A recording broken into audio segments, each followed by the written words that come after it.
مدير المدير المبين المبين المبين لا يقال من الشاهدين فالشاهدين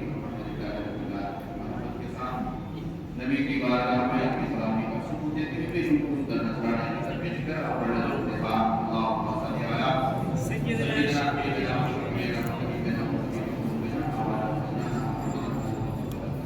سبھی صلو علیہ السلام علیہ وسلم. آج کی یہ قرآن محفل آپ کو اس سلسلے میں یہ محفل منعقد کی گئی ہے.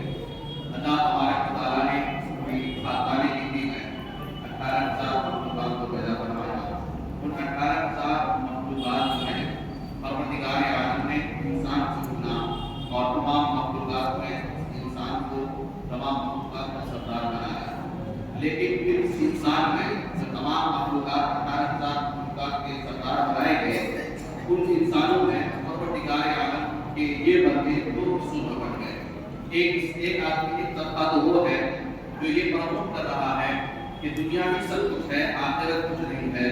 اس دنیا کی سب کچھ ہے, دنیا کی میں جنت ہے, دنیا کی میں جہنم ہے, آخرت کچھ نہیں ہے, جنت کوئی چیز نہیں ہے, جہنم کوئی چیز نہیں ہے, اس کا مطلب نہیں ہے.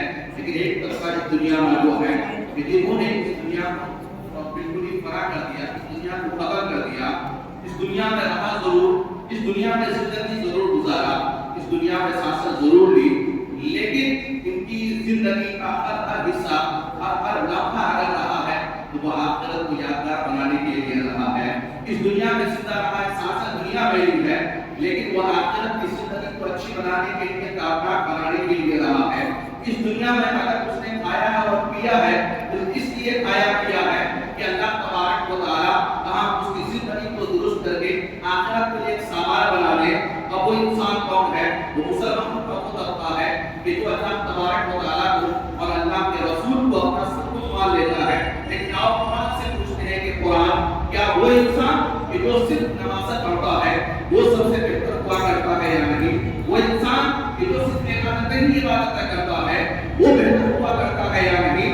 اللہ تبارک و تعالیٰ کا قرآن ارشاد فرماتا ہے کہ وہ انسان جو دنیا کمایا, دنیا کو آخرت کے لیے لٹا دیا, وہ انسان جو اس دنیا میں عبادتیں کیا ہے, وہ انسان جو اس دنیا میں ریاستیں کیا ہے, وہ انسان جو اس دنیا میں مجاہدہ کیا ہے, وہ انسان جو اس دنیا میں زہد و اتقا اختیار کیا ہے, کیا وہ بہتر ہے یا نہیں؟ قرآن کریم ارشاد فرماتا ہے, اللہ تبارک و تعالیٰ کے رسول ارشاد فرماتے ہیں کہ اگر تم بہتری دیکھنا چاہتے ہو تو فرماتے ہیں خیرکم من تعلم القرآن وعلمہ. اس دنیا میں بہتر وہ ہوا کرتا ہے کہ جو قرآن سیکھتا بھی ہے اور قرآن سکھاتا بھی ہے. اور ہمیں یہ کہنے کی ضرورت نہیں پڑے گی کہ جن ہستی کی بارگاہ میں آپ بیٹھے ہوئے ہیں, تاج الاسفیاء حضرت عابد الشاہ محمد حبیب السلام قادری علیہ رحمۃ کی بارگاہ میں آپ بیٹھے ہوئے ہیں. پوری زندگی ہم نے بہت زیادہ زندگی نہیں دیکھی ہے, مشکل سے 10 سے 15 سال کی زندگی کو دیکھا ہے, لیکن جب بھی ہم نے دیکھا ہے شروع سے لے کے آخر تک آپ یا تو تعلیم دیا کرتے تھے قرآن کی, یا تو آپ قرآن شریف کا مطالعہ کرتے تھے, یا تو آپ قرآن کریم کی تلاوت کیا کرتے تھے. آج بھی اکبر پور کی وہ سرزمین جہاں آپ بیٹھ کر لوگوں کو تعلیم دیا کرتے تھے, علاقے کے بچوں کو تعلیم دیا کرتے تھے, وہ آج بھی گواہ ہے. پتہ یہ چلا کہ اللہ تبارک و تعالیٰ کے محبوب بندے وہ ہوا کرتے ہیں کہ جو بہترین طریقے سے قرآن سیکھتا بھی ہے, قرآن سکھاتا بھی ہے. میں نے عرض کیا ہے کہ تصورات میں پروردگار عالم کہ جو قرآن سیکھتا ہے وہ قرآن سکھاتا ہے, صرف وہی افضل ہے. ان میں افضل کون ہے؟ جو قرآن سیکھتا ہے, قرآن سکھاتا ہے, افضل ہے. لیکن ان افضل میں افضل کون ہے؟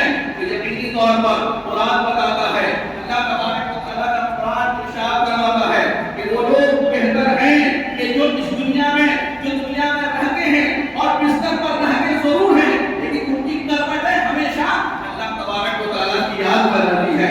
حدیث شریف فرماتا ہے الحب فی اللہ والبغض فی اللہ, جو دنیا میں رہتے ہیں لیکن اگر محبت کرتے ہیں تو اللہ کے لیے کرتے ہیں, عداوت کرتے ہیں تو وہ اللہ کے لیے کرتے ہیں. اسی لیے دوستو ہم نے بنا تفصیل یہ کہنا ہے کہ ہم نے حافظ حمید السلام علیہ رحمۃ کی زندگی کو دیکھا ہے. آپ نے مکمل طریقے سے پوری زندگی اس طریقے سے عبادت و ریاضت و استعانت عمل کے جوہر و تقویٰ میں اختیار کیا ہے. آپ یہ دیکھ رہے ہیں کہ پورا خلاصہ باغیچہ یہ کن کا قائم کیا ہوا ہے. آپ کہیں گے